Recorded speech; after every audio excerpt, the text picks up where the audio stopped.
A'udzu billahi minasyaitonir rajim. Bismillahirrahmanirrahim. Tosin.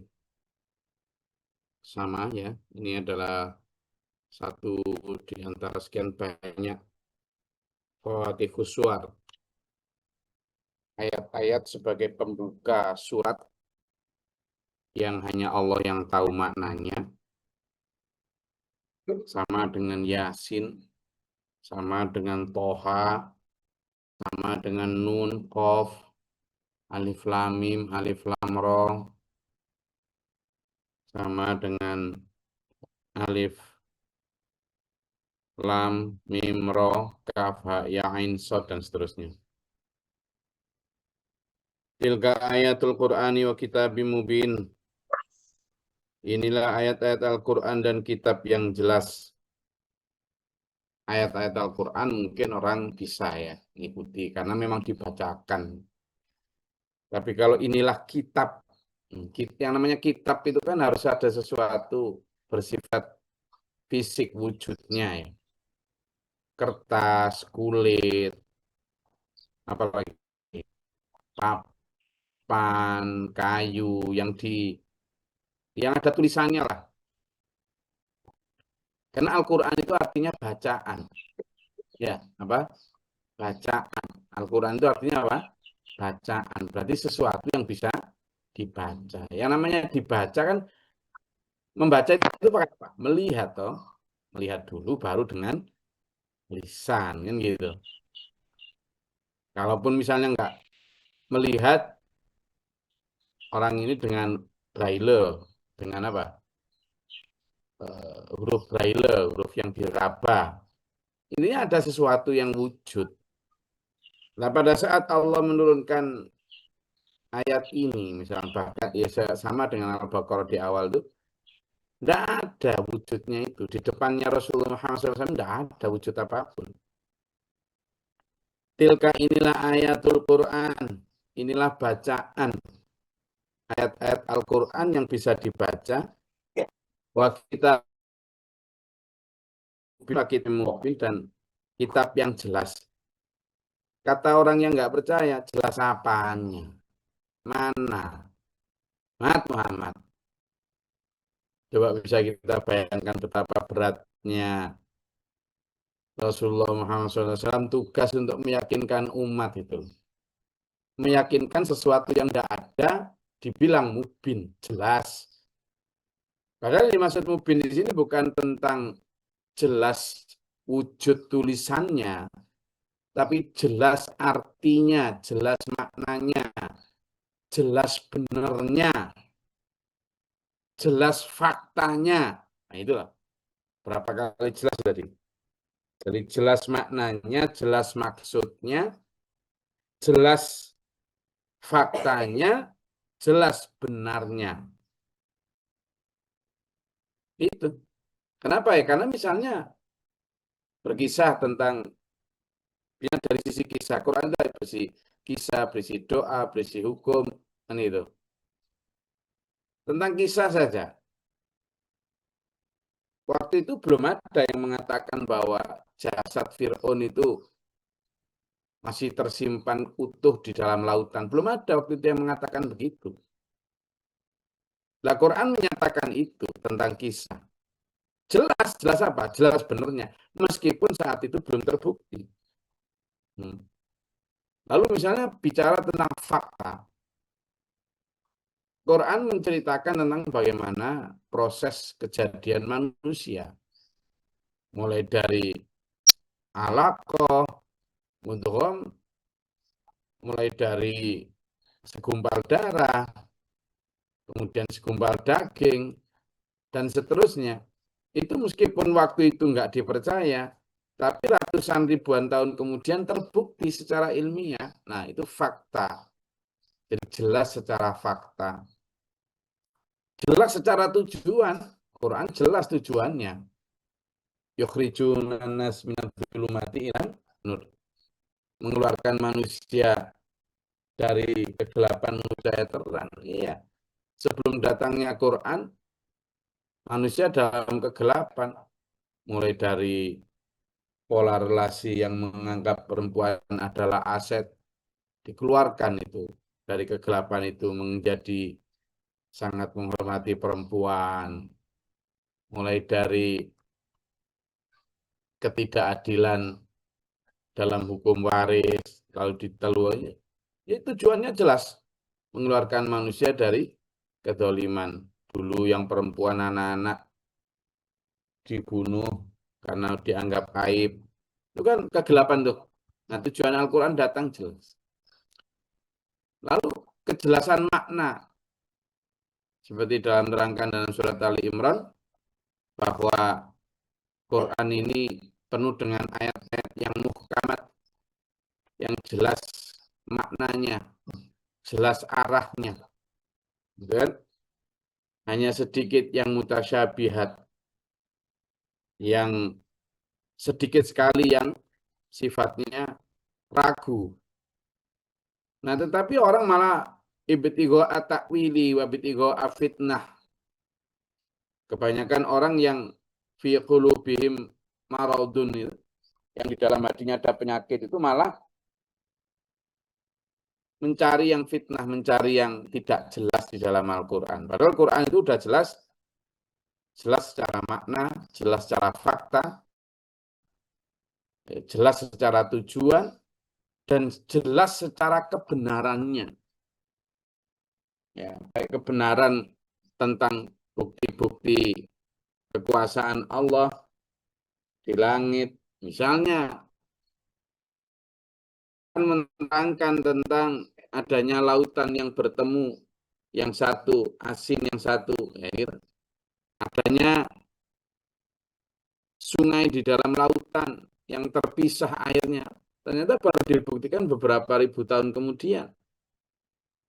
Sehingga mubin di sini, di ayat 1 surat An-Naml ini, tidak hanya sekedar mubin jelas secara jasad, ada kertas, ada lempengan batu, ada lempengan tembaga, atau kayu, atau kulit yang ada tulisan atau ukirannya. Bukan hanya itu, tapi jelas arti, jelas makna, jelas tujuan, jelas fakta, jelas kebenarannya. Mubin. Toh demikian, tidak semua menganggap itu jelas. Bagi orang yang hatinya memang tidak ada iman, memang hatinya gelap, ya tetap aja apa sih in hadza illa asatirul awalin. Ini tidak lain hanyalah dongeng-dongeng orang terdahulu. In hadza illa sikhrum mubin. Ini tidak lain hanyalah sihirnya. Yang mubin itu yang sihirnya. Banyak. Apa sih Muhammad? Digituin Nabi Muhammad SAW oleh orang-orang kafir Mekah, orang-orang munafik Madinah. Iya. Padahal Al-Quran itu sudah pun jelas juga bisa dijadikan hudan, petunjuk wa busyra, dan berita gembira lil mukminin, untuk orang-orang yang beriman. Ya ini, jadi dia bisa menjadi busyra, dia bisa menjadi hudan, tetapi untuk siapa? Lil mukminin, untuk orang yang beriman. Kalau yang nggak beriman, ya nggak hudan blas, nggak busyron blas. Itu busyron apa tuh? Malah ini bukan hanya hudan, tapi ini malah merusak tradisi, malah menyesatkan kita ini.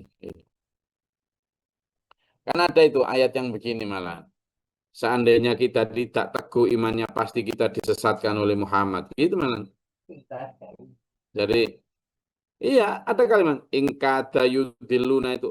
Jadi kalau misalnya kita ini tidak, iya.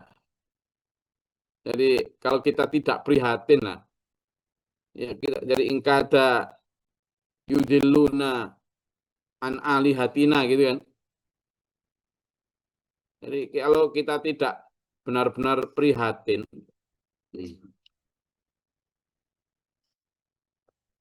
kalau kita tidak benar-benar apa ya,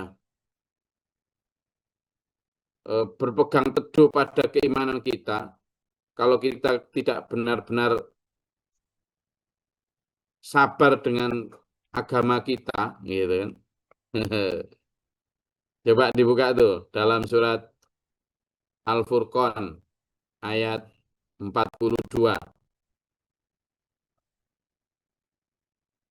Yang belum baca tadi, silakan.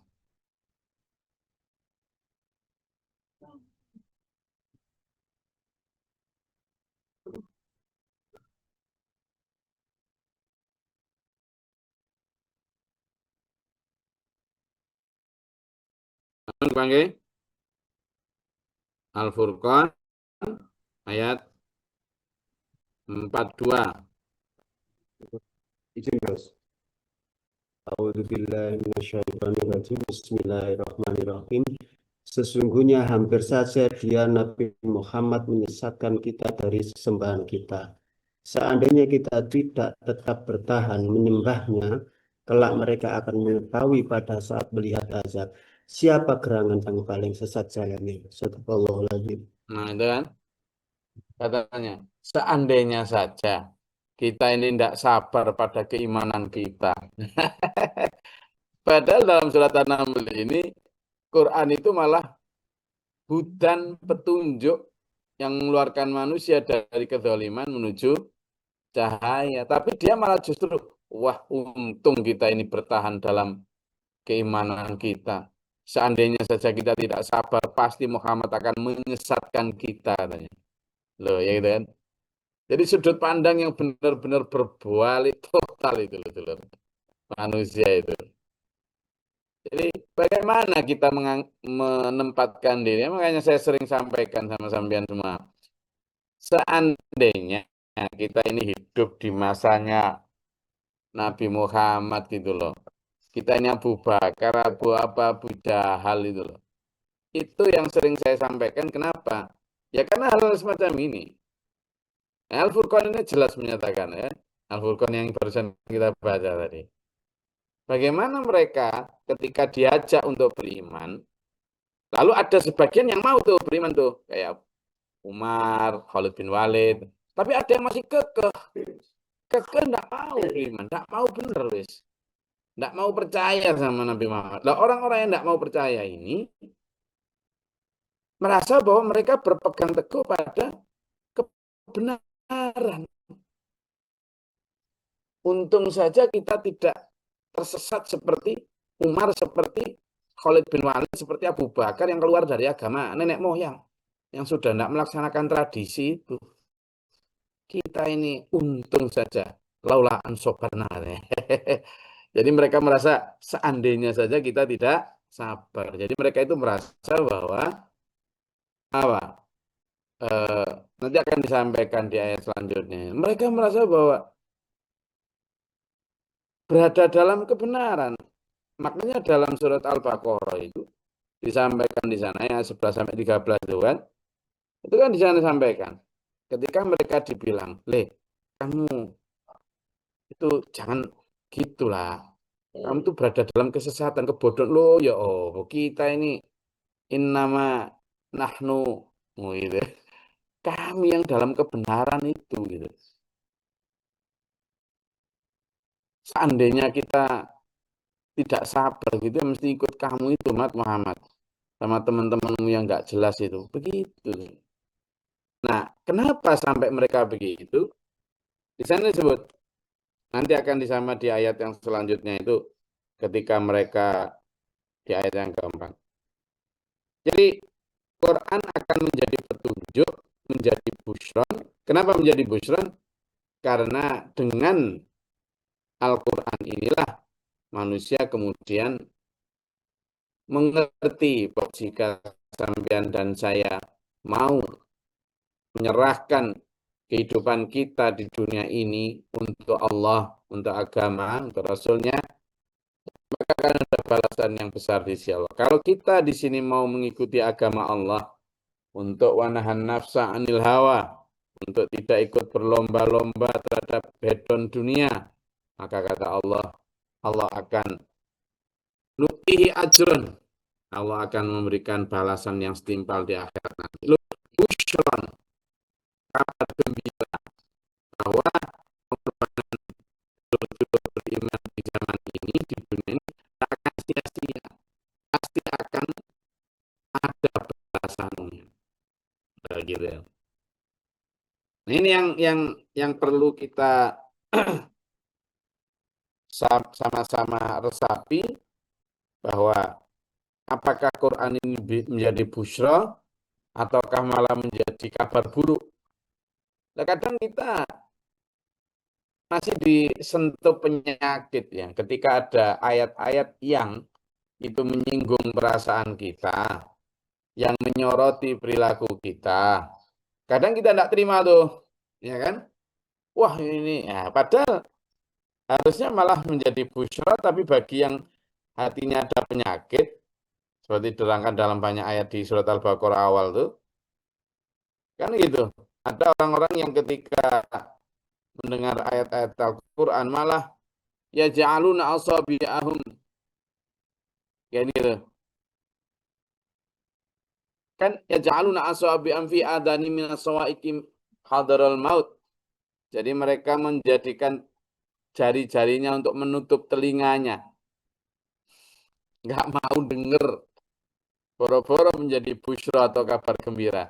Nek iso gak keringi. Apa itu? Karena apa? Karena tidak mau dikoreksi tadi. Sehingga busyra maupun hutan ini hanya berlaku kalau hatinya ada iman.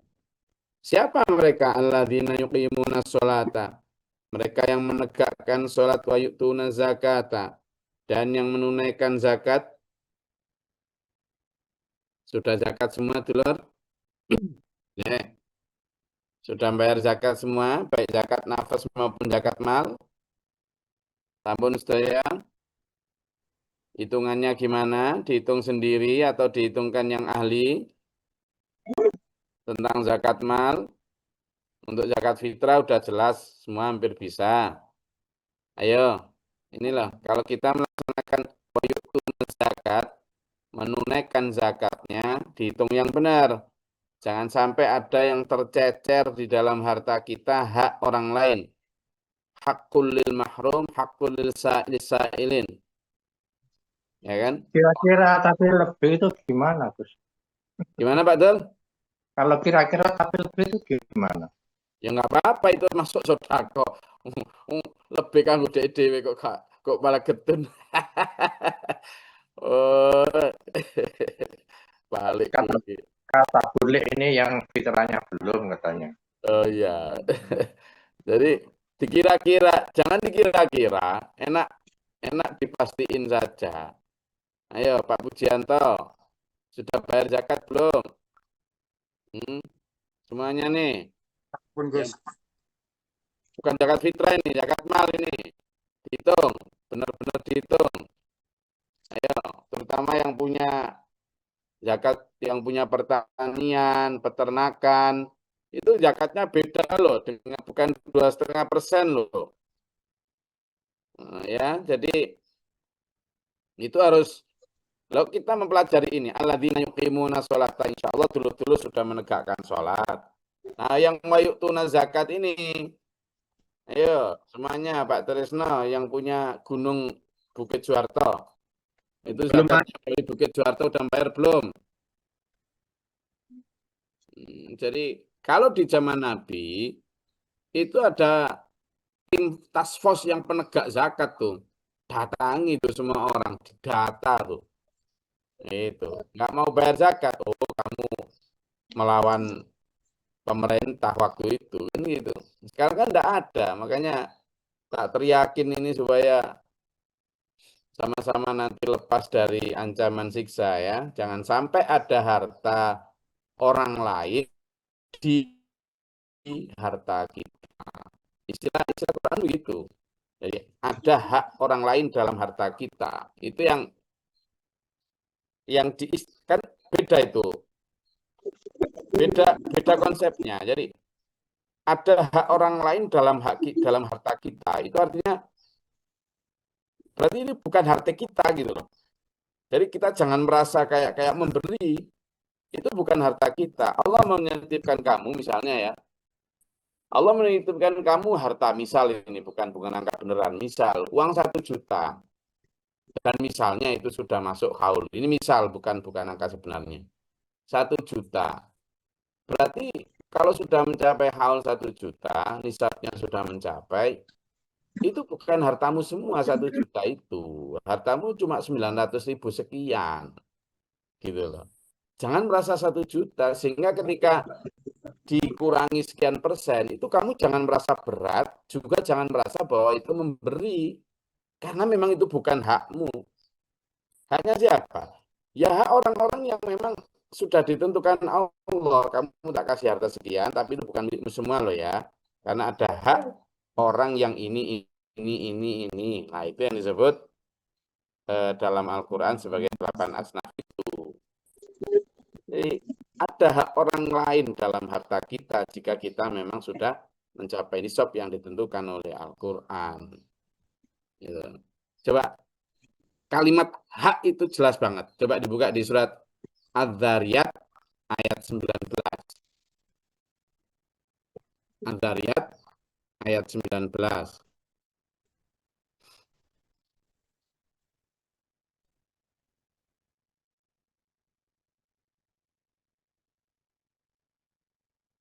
Sudah ketemu? Enggak.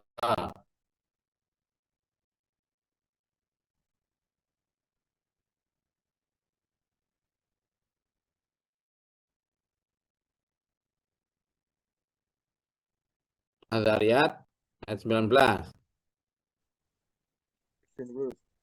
Bismillahirrahmanirrahim. Dan pada harta benda mereka ada hak orang miskin yang meminta dan orang miskin yang tidak meminta. Sadaqallahul-Azim.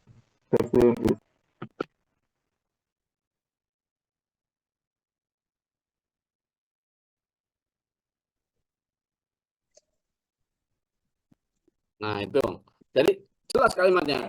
Ada hak orang lain gitu, dalam harta kita. Jadi dalam hartanya bagian tertentu bagi orang miskin gitu.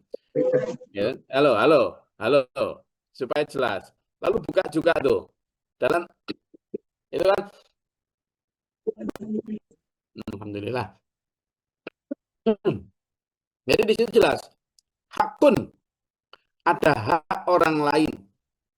Fi amwalihim, dalam harta mereka itu. Hakun, ada hak orang lain. Buat siapa? Bisa ini. Dan orang miskin yang baik, yang minta maupun yang tidak minta. Jadi kan ada orang miskin yang minta-minta. Tapi ada yang tidak minta-minta. Yang tidak minta-minta ini siapa? Oh, ada. Orang dia miskin dia, tapi tidak kelihatan miskin. Jadi orang itu jangan dinyalain terus.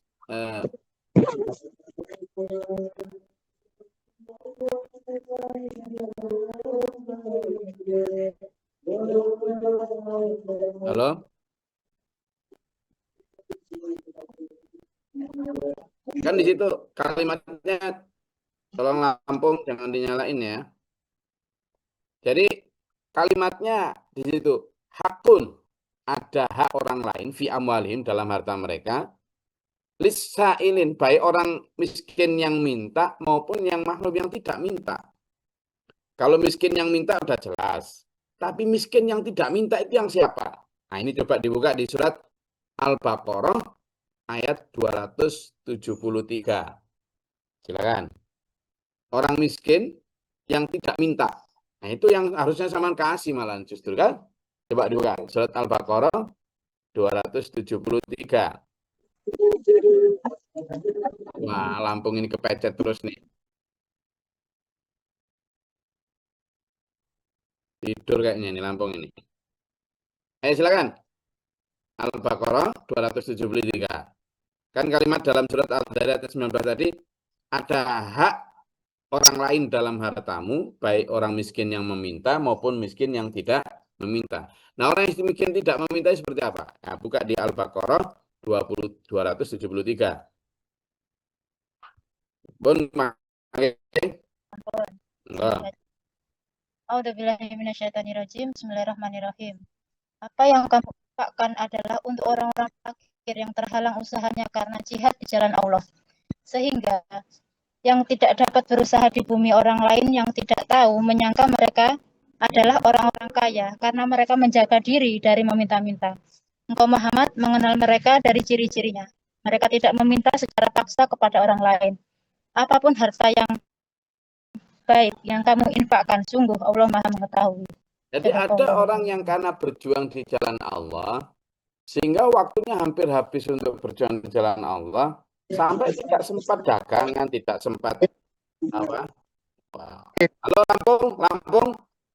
Lampung dengar? SMA Lampung? SMA Lampung?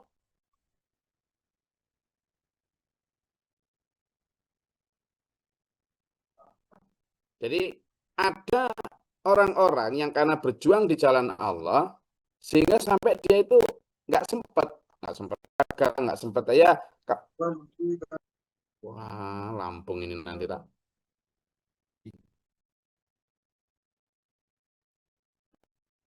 Tidak sempat, bukan karena bukan tidak bekerja, tapi waktunya hampir habis untuk itu, sehingga mereka sangat kekurangan. Tapi mereka ini sangat menjaga diri. Minat ta'afufi. Karena menjaga kehormatan agama. Sehingga tidak pernah minta. Karena tidak pernah minta, sehingga orang menganggap bahwa itu adalah orang kaya. Karena tidak pernah menunjukkan kebutuhan, tidak pernah sambat, tidak pernah gitu. Nah itu. Harusnya sampean tahu itu. Nah, kemudian ada ayat lain di surat Al-Ma'arij ayat 24 sampai 25. Al-Ma'arij ayat 24 sampai 25. Sudah ketemu? Al-Ma'arij ayat 24 sampai 25.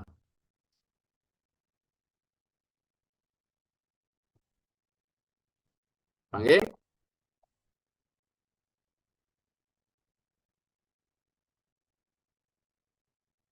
Ketemu? Al-Ma'arij 24 sampai 25.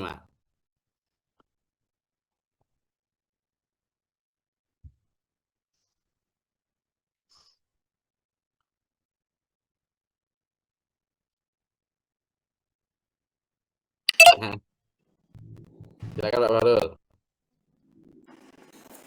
A'udzubillahiminasyaitonirrajim. Bismillahirrahmanirrahim. Al-Ma'arij ayat 24. Dan orang-orang yang dalam hartanya tersedia bagian tertentu. Ayat 25. Bagi orang miskin yang meminta dan orang yang tidak mempunyai apa-apa atau yang tidak mau meminta. Tuh, makanya kalimatnya jelas. Itu ada hak orang lain. Jangan merasa memberi. Ketika kita menunaikan zakat maupun bersedekah itu jangan merasa memberi. Pertama, merasalah bahwa sampean sedang mengirimkan tabungan, nabung. Bukan memberi, mengirim, menitip. Tapi di sisi lain, sebenarnya itu bukan hak kita, memang itu hak orang lain yang ada dalam harta kita. Ini supaya mempermudah kita, mudah-mudahan ya, supaya kita tidak eman.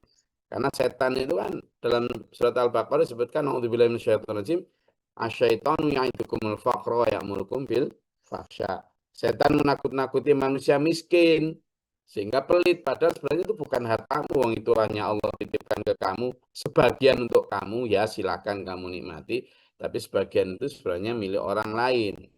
Makanya dalam surat Al-Baqarah ayat 103, zakat itu kalimatnya khudh, ambillah dari harta mereka itu untuk membersihkan dan menyucikan hartanya. Dari apa? Dari hak-hak orang lain, supaya nggak kotor. Karena kalau masih ada orang lain di situ, nah itu yang jadi beban nanti di akhirat. Ya. Nah, untuk dalik, sehingga harus kita bersihkan. Jadi wa itu zakat bil akhirati hum yuqinun. Tapi hanya bisa berpikir gitu kalau yakin akan akhirat. Tapi kalau yang nggak yakin ya gimana?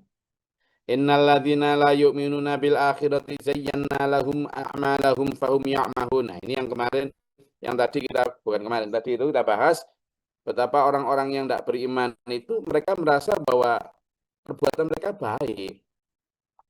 Terhiasi oleh setan itu perbuatan mereka menjadi perbuatan yang baik. Setan membuat manusia memandang baik perbuatan buruk. Ada itu ayatnya. Jadi setan menjadikan manusia memandang baik perbuatan yang buruk.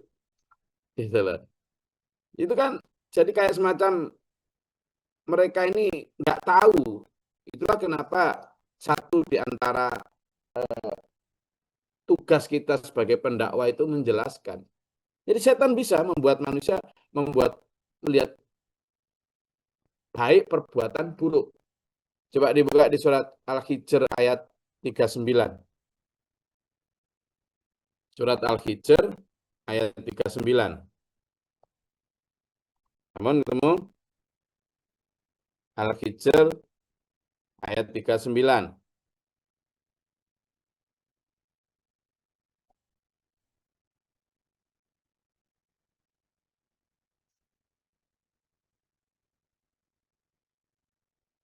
Oke.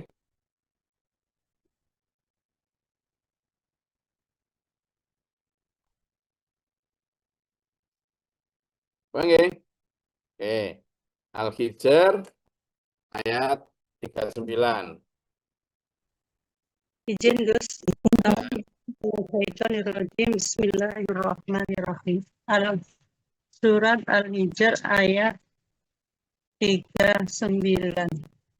Ia iblis berkata, Tuhanku, oleh karena engkau telah memutuskan bahwa aku sesat, aku pasti akan jadikan kejahatan terasa indah bagi mereka di bumi. Dan aku akan menyesatkan mereka semua. Astagfirullahaladzim. Itu. Jadi sekarang perbuatan-perbuatan yang jelek itu pertama akhirnya lama-lama terbiasa manusia melihatnya. Waktunya awalnya jelek, tapi lama-lama terbiasa, lama-lama malah dianggap baik, lama-lama yang benar pun malah dianggap jelek. Nah itu yang terjadi sekarang sudah.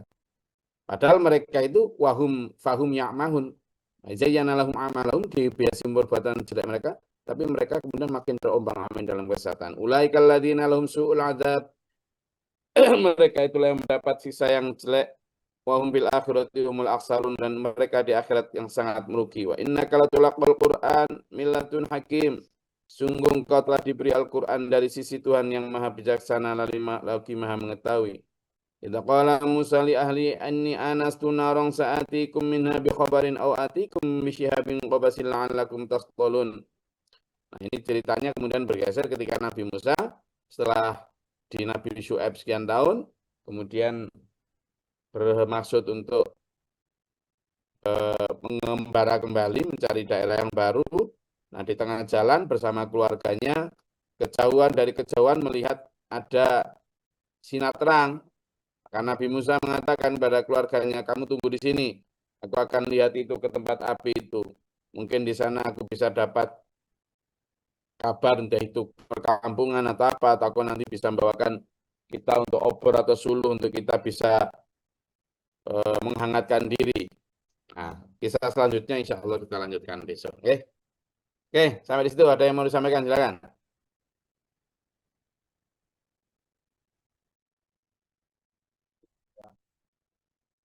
Oke, kalau tidak ada, saya rasa cukup ya. Ada Pak Dul, apa Pak Dul? Ya, di samping saya ini tanya, adakah zakat tanah itu? Jadi zakat tanah itu ada kalau dia adalah aset yang selain yang ditempati ya. Aset yang selain ditempati. Jadi kayak misalnya rumah, sudah punya rumah tapi punya tanah kosong yang memang itu dijadikan aset investasi selain yang ditempati, maka itu dihitung sebagai harta yang investasi. Ada zakatnya nih waktu. Bukan lahan pertanian yang produksi ya. Kalau lahan pertanian yang produktif, yang dizakati bukan lahan pertaniannya, tapi yang dizakati adalah hasil pertaniannya. Tapi di jalan tanah kosong. Kalau yang dibiarkan kosong, yang itu hanya untuk investasi biar nanti naik harganya dan sebagainya, itu ada zakat investasi. Zakatnya sama dengan emas 2,5 kalau sudah mencapai haul. Tapi kalau dia tanah yang ditempati, yang ada tanamannya, maka yang dizakati bukan tanahnya tapi tanamannya, hasilnya. Nah, kalau rumah juga demikian. punya rumah 1 atau 2, kalau rumah yang 1 ditempati, yang 2 atau 3 ini dikontrakkan dan sebagainya, ya dizakati itu rumah investasi itu namanya. Dan Ya, ketemu saya ya.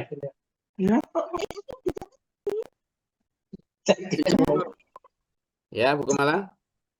Gus, izin tanya Gus, kalau tanah waris ya Gus, atas nama 4 anak, tapi itu kepemilikan orang tua, cuma dibiarkan saja seperti itu. Kedua, ada rumah, namun tidak dikontrakkan, diberikan numpang kepada orang tanpa ada pungut biaya, itu kena zakat enggak Gus? Jadi rumah yang dia memang tidak ditempati dan merupakan dia dikoskan atau tidak dikoskan, dia menjadi rumah yang memang naik terus kan harganya. Jadi dia kena zakat itu, Bu Kemala.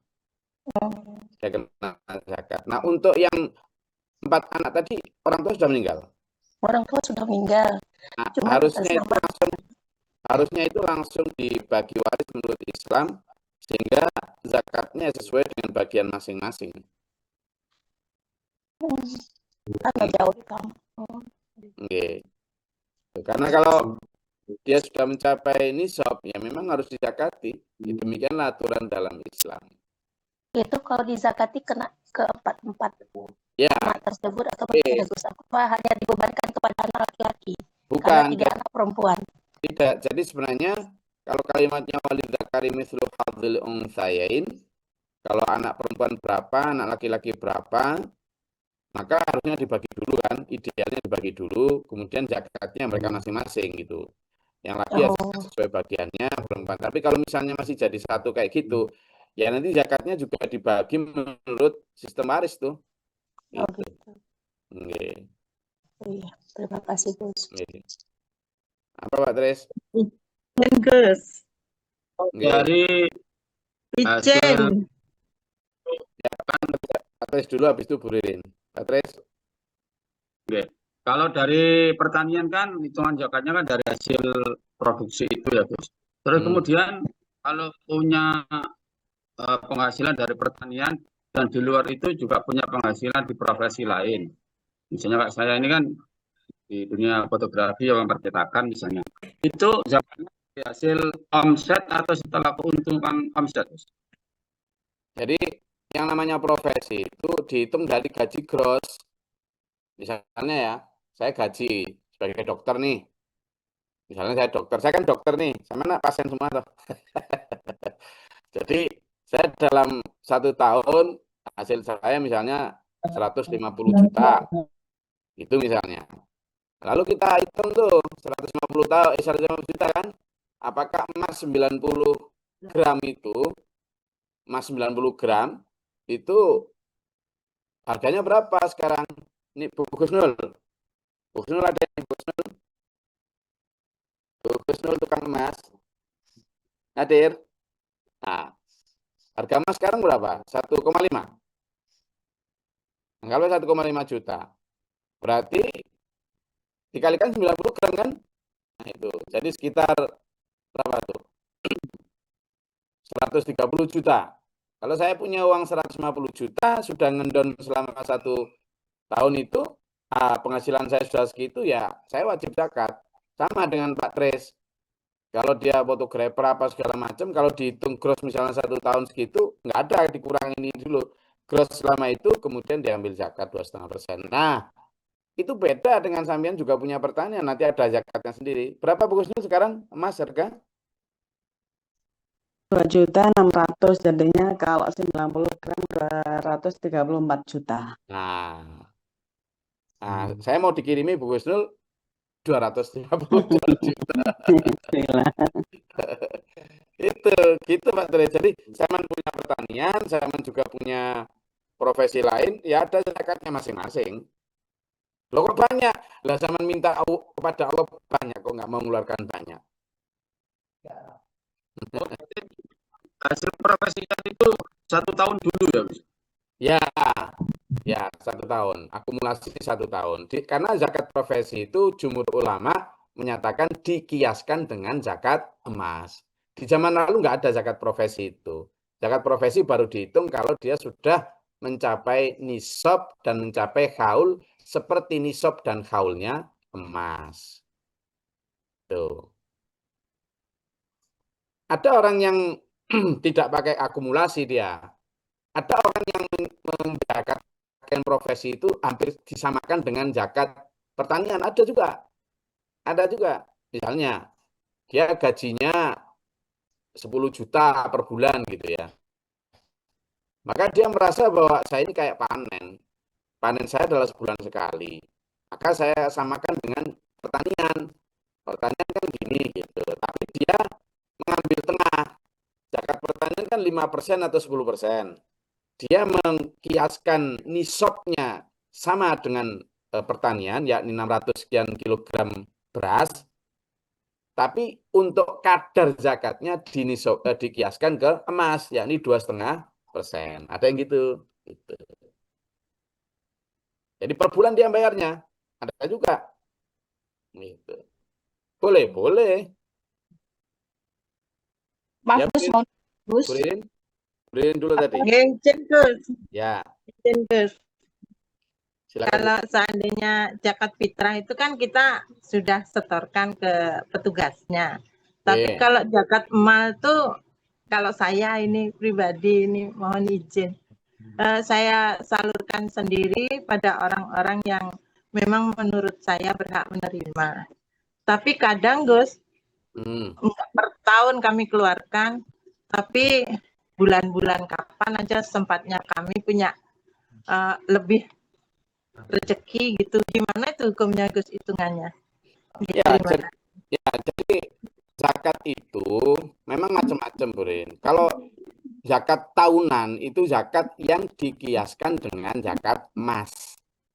Tapi kalau yang tahu sewaktu-waktu zakat, kalau memang sudah merasa bahwa oh saya ini baru jualan tank.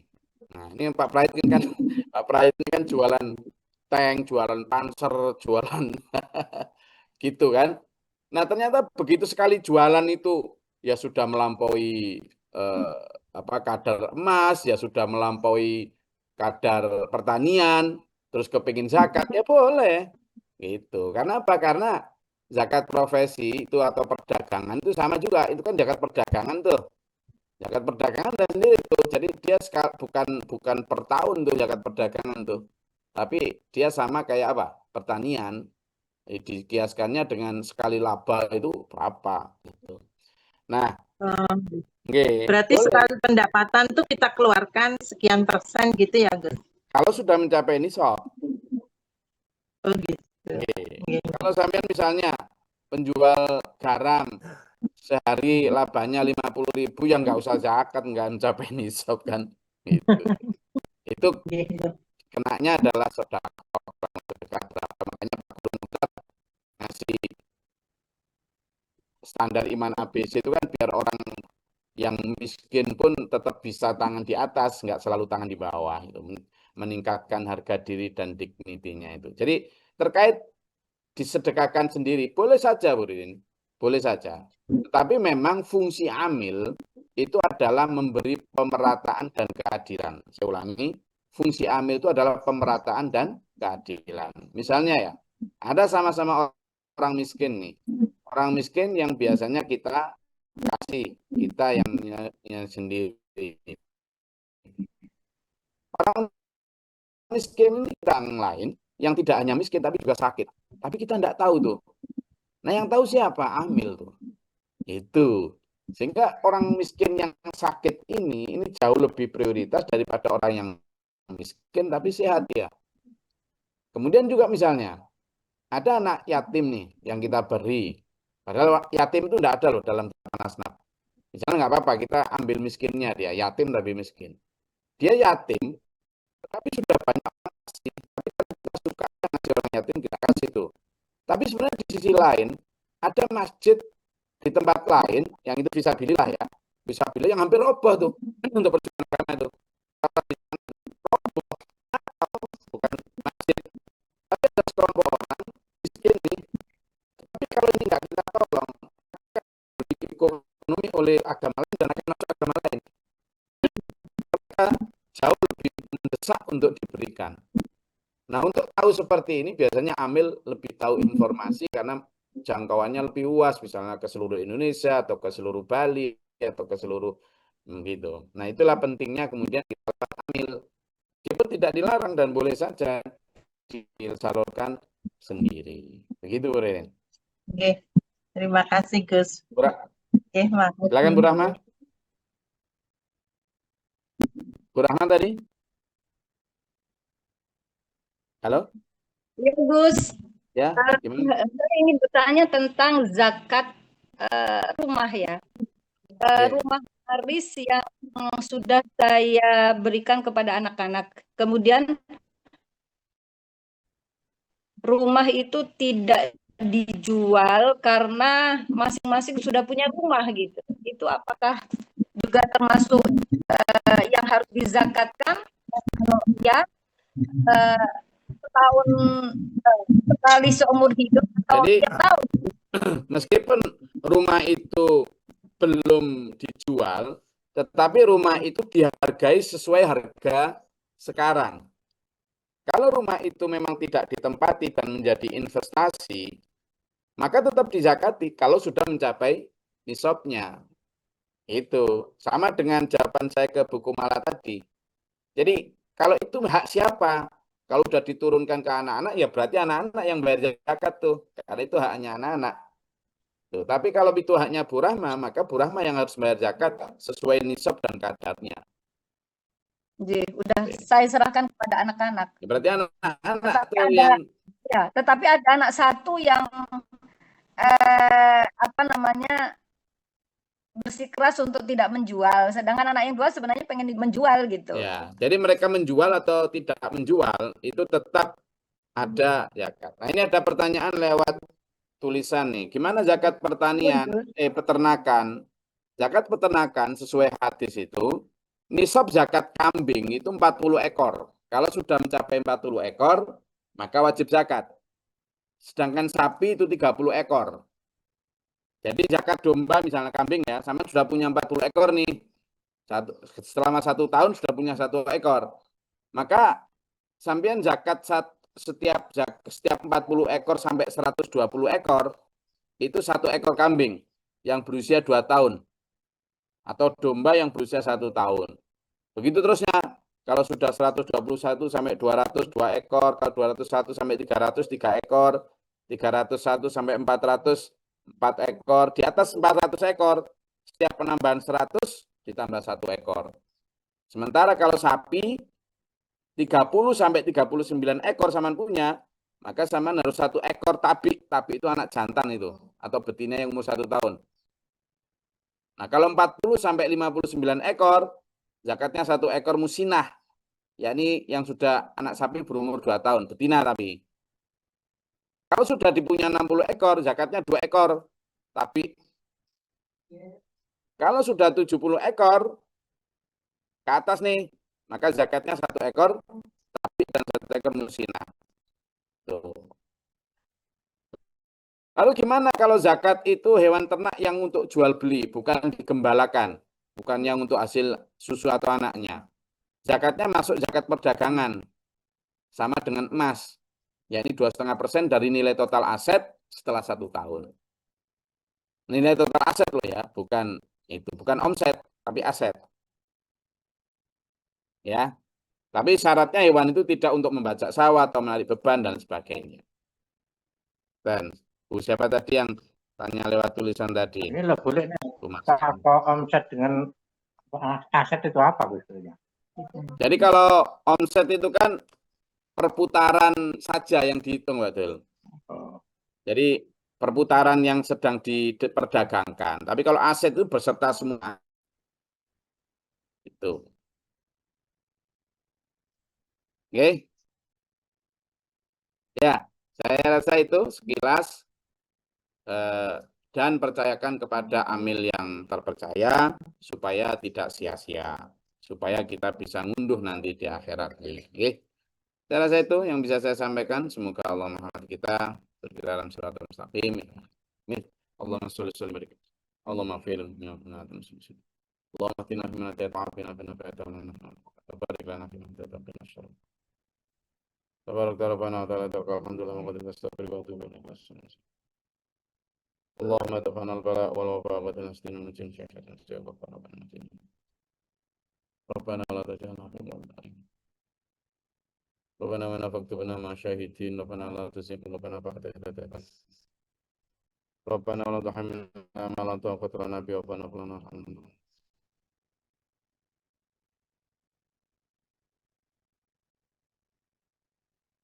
Anda mau langsung Rabbi a'udzu min syarri syaitan rajim.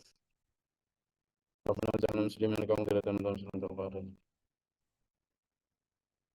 Mungkin rapatkan beda dengan teman-teman. Allahumma akhirna sabra sabrina al-hasan. A'udzu billahi min syaitanir rajim wa a'udzu bika sallallahu alaihi wasallam. Rabbana hab lana min azwajina wa dhurriyyatina qurrata a'yun waj'alna Rabbana atina fid dunya hasanah wa fil akhirati hasanah wa qina